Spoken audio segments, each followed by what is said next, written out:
I've released several videos on this channel before criticising quite heavily Aikido and Taekwondo because they don't really work for self-defense purposes. They don't work in real scraps, not really. So what I thought I would do, just to be fair, is I would then release a couple of videos picking holes in systems I do like. So this video is the problem with Judo.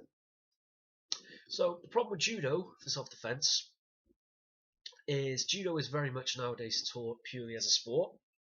So sport really is a completely different thing from self-defense. Been over this before in the Three Siblings video. You've got martial arts, you've got match fighting, you've got self-defense. Sport would come under the match fighting situation.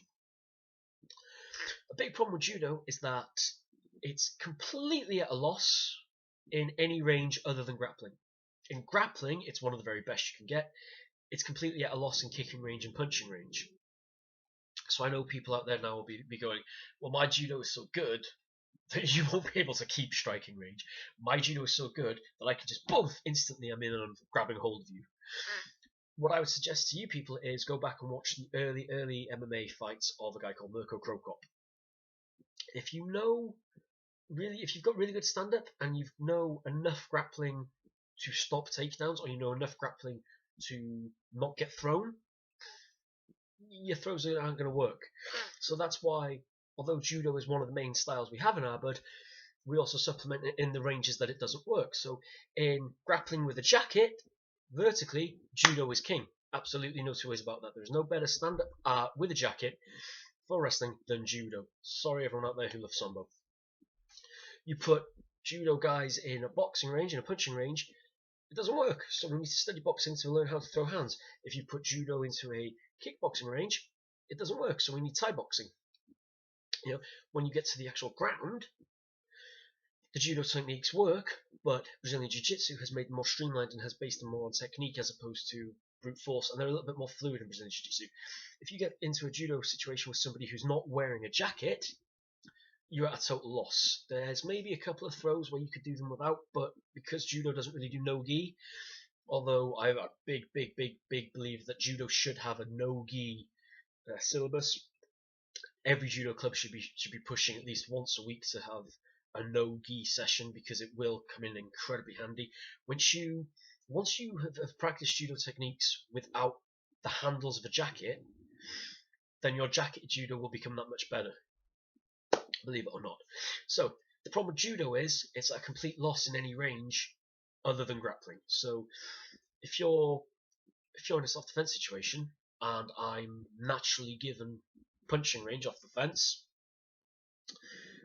as soon as your hands go to move to grab me, my hands can come in and I've cracked you right across the chops.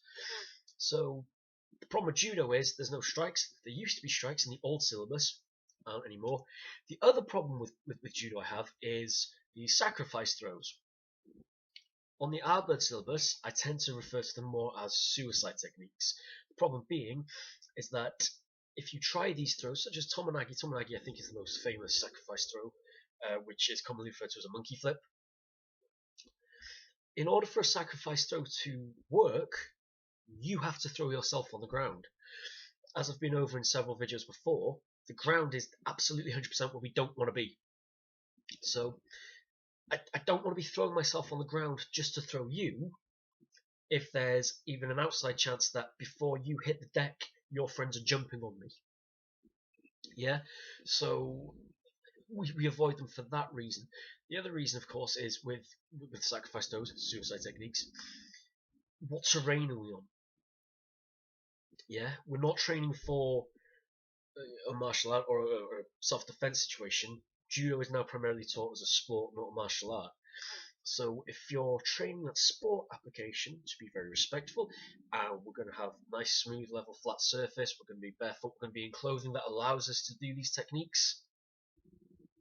As soon as you put that into a different situation where you don't have that, you start to fall over.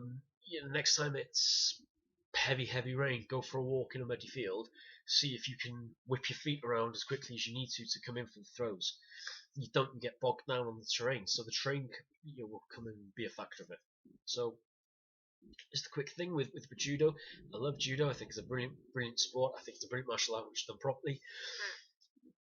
It's at a loss in striking range. It's at a loss depending on how you're training, and we absolutely 100% need to avoid suicide techniques. Um, if you throw yourself on the ground, there's a good chance that on concrete, you're going to hurt yourself throwing the other guy. It shouldn't matter that well. It doesn't matter if I get, if I dislocate my shoulder and the guy kicks my head in, I've thrown him. Doesn't matter what happens to me after that. I've thrown him in. Completely the wrong attitude to have. So the problem with judo is it's at a loss in multiple ranges, and it's not taught as a martial art, not taught more as a sport. If you take judo and put it through the filter and you supplement it with a striking art, you're good to go. So any comments, questions, queries, or suggestions, pop them in a box. Until next time, train hard, train smart, stay safe.